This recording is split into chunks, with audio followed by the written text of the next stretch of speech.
cart guys. So paano magbili ng ating game sa ating Steam Deck? So continue payment lang. So kung nakita nyo po, meron po tayo rito mga payment method. So depende sa inyo kung anong meron sa inyo. Syempre Gcash ako. Then continue. Then once na nandyan na po tayo, so agree lang po tayo. Then click lang po natin to. Try this yourself. It's extremely dangerous.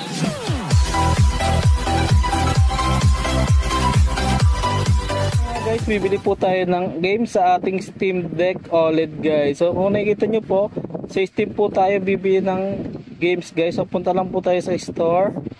Then once na nakapunta sa store guys, so pipili na lang po tayo rito ng mga games ng pang Steam Deck guys. Kung nakikita nyo po, meron po yung mga check na kulay green. So ibig sabihin po, compatible po yung mga games na yan. So once na nagkulay dilaw po yan, yung iba po is not compatible, pero pwede po siya naka-controller or naka-keyboard at mouse guys. Kaya okay lang po kahit na nakadilaw po yung kulay green na yan. Then ang kukunin ko po is games ay mag-search na lang po tayo ng NBA 2K25 guys. So NBA 2K25 is naka-promo guys. Siyempre mas okay na to kaysa NBA 2K26 kasi medyo pricey yung NBA 2K26. Ito is negative 80%. So click po natin yung add to cart. Then view my cart guys. So paano magbili ng ating game sa ating Steam Deck? So continue payment lang. So kung nakita nyo po, meron po tayo rito mga payment method. So depende sa inyo kung anong meron sa inyo. Syempre Gcash ako. Then continue. Then once na nandyan na po tayo, so agree lang po tayo. Then click lang po natin to.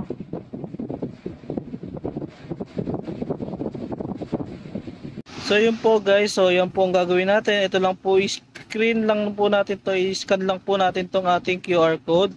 So yan po yung ating babayaran, 638. So may expire po siya ng 8 minutes. So tara, punta muna tayo sa ating Gcash.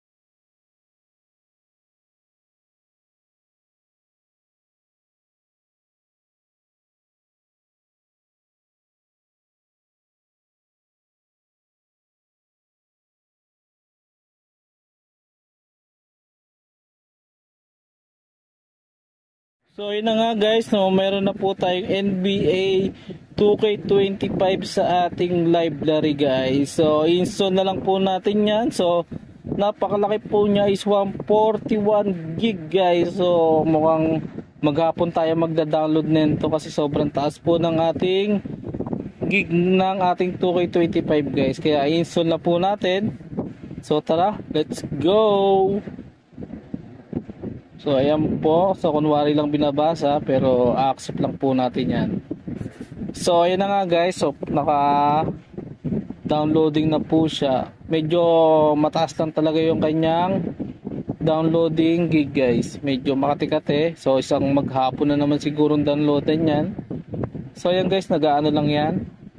Mabilis lang yan pero yung pinakapangalawa yung pinaka nagda-download ng kanyang gig. So ayan, downloading na po siya.